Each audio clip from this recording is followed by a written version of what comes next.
কিছু ইঞ্জিনিয়ার আছে, পাকনা পড়া ইঞ্জিনিয়ার, যে সমস্ত ইঞ্জিনিয়ার ফেসবুক ইঞ্জিনিয়ার বলা চলে, ইউটিউব ইঞ্জিনিয়ার। আসসালামু আলাইকুম বন্ধুরা, এটা হচ্ছে আমাদের একটি কলম বিল্ডিংয়ের, আর এই বিল্ডিংয়ের ফাউন্ডেশন হচ্ছে 4 তলা।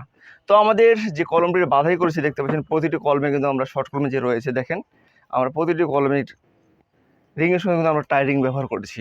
অনেকে কিন্তু এই কাজটা করেন না, আসলে এটি করা উচিত। প্রতিটি কলমের সঙ্গে টাইরিং দেওয়াটা অবশ্যই আবশ্যক। আর একটা বিষয় আপনাদের সঙ্গে শেয়ার করি, কিছু ইঞ্জিনিয়ার আছে, পাকনা পড়া ইঞ্জিনিয়ার, যে সমস্ত ইঞ্জিনিয়ার ফেসবুক ইঞ্জিনিয়ার বলা চলে, ইউটিউব ইঞ্জিনিয়ার। অনেক সময় আমরা দেখি মিস্ত্রিদের ভুল ধরার জন্য তারা সাইটে ভিজিট করতে আসে, 1 ইঞ্চি হাফ ইঞ্চি যদি কলম সেন্টারে না থাকে সেই সময় মিস্ত্রিদেরকে লাঞ্ছিত অপমান করে।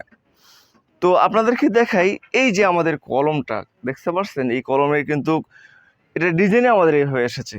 পুরো কলমটাই কিন্তু আমাদের এক সাইডে চলে গেছে, দেখেন প্রায় 2 ফিট সেন্টারে এটা রয়েছে, আর পুরো কলমটা এক সাইডে রয়েছে।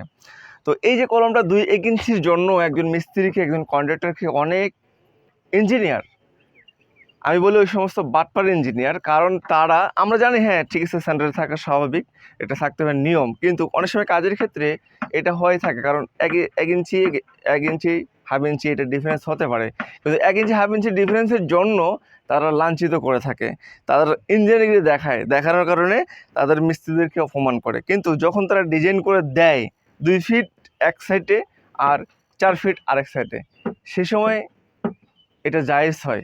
আর মিস্ত্রি যদি কাজের সময় 1 ইঞ্চি ডিফারেন্স করে, তাহলে সেটা নাজায়েজ হয়, কারণ তার সার্টিফিকেট আছে আর মিস্ত্রিদের সার্টিফিকেট নেই, এটাই পার্থক্য।